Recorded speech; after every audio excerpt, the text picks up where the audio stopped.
Madame, Monsieur, bonjour et bienvenue dans votre programme L'Info de l'expert.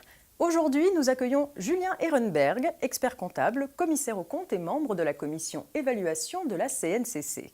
Il vient, dans le cadre de la nouvelle réglementation comptable sur les actifs, nous parler de l'obligation de mise en place d'un test de dépréciation annuelle systématique des fonds commerciaux à durée d'utilisation illimitée et donc non amortis au titre des exercices ouverts à compter du 1er janvier 2016.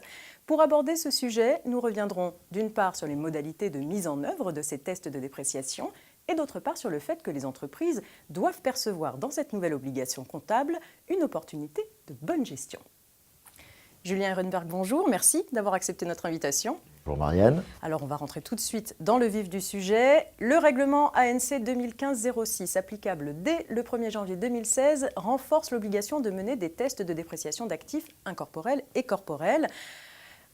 Dans le fond, quelle est la logique de ces tests de dépréciation? La logique est très simple. Elle est de savoir si les actifs dont nous sommes propriétaires dans nos bilans sont des actifs susceptibles de porter des moins-values latentes. Si des moins-values latentes sont repérées, alors on doit anticiper en comptabilité la comptabilisation de cette moins-value latente. S'il s'agit d'une plus-value latente, alors il n'y a rien à comptabiliser par principe de prudence. Alors comment déterminer cette moins-value latente, ou en tout cas réaliser ce test de dépréciation d'actifs? Il se fait de deux façons, avec deux visions différentes. Soit une vision court-termiste, c'est-à-dire une vision de marché, quelle est la valeur de marché, ce qu'on appelle la valeur vénale, ou alors la valeur d'utilisation, ce qu'on appelle la valeur d'usage, c'est quels sont les flux qui nous seront procurés par l'actif, et évidemment, à plus long terme, une éventuelle plus-value de sortie liée à cet actif-là. Donc deux visions qui s'opposent, et on garde le plus élevé des deux pour savoir si on doit passer une dépréciation d'actifs ou non.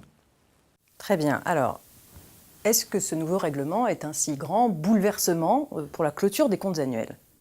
Alors, dans le fond, non. Il n'y a pas un si grand bouleversement que ça. Il y en a un qui est assez gênant pour les entreprises et notamment pour les petites entreprises. C'est la systématisation du test chaque année, qui n'existait pas auparavant dans le PCG. Jusqu'à présent, dans le PCG, on réalise un test de dépréciation si il y avait un indice de perte de valeur. Encore fallait-il le rechercher. Et désormais, on ne fait plus cette démarche de recherche d'indice de perte de valeur pour les actifs qui ne s'amortissent plus, donc le fonds commercial.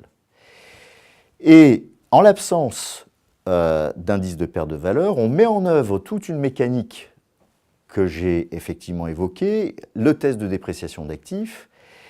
Et ceci est un processus pour les petites entreprises qui peut paraître un peu lourd, puisque nous devons mettre en place, dans bien des cas, une évaluation soit par actualisation de flux de trésorerie futur, ce qui suppose des business plans, ce qui suppose un taux d'actualisation, ce qui suppose une compétence particulière qu'on n'a pas forcément dans les petites entreprises, ou alors tout simplement une valeur vénale, une valeur de marché, et on sait en tant qu'évaluateur combien il est compliqué parfois de trouver une valeur de marché, faute d'informations.